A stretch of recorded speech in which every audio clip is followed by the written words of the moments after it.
పద్ధతులే తప్పు. కాటేరమ్మ పలకాలంటే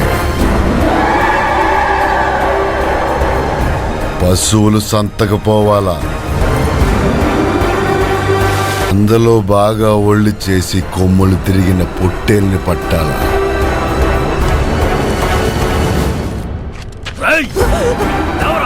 పట్టి ఈడ్చుకురావాలా. మెడలో దండేసి ముఖానికి పసుపు కుంకుమ పూసి కత్తి రాయికి పెట్టి నూరాలా. దాని ముఖాన నీళ్లు చల్లాలా.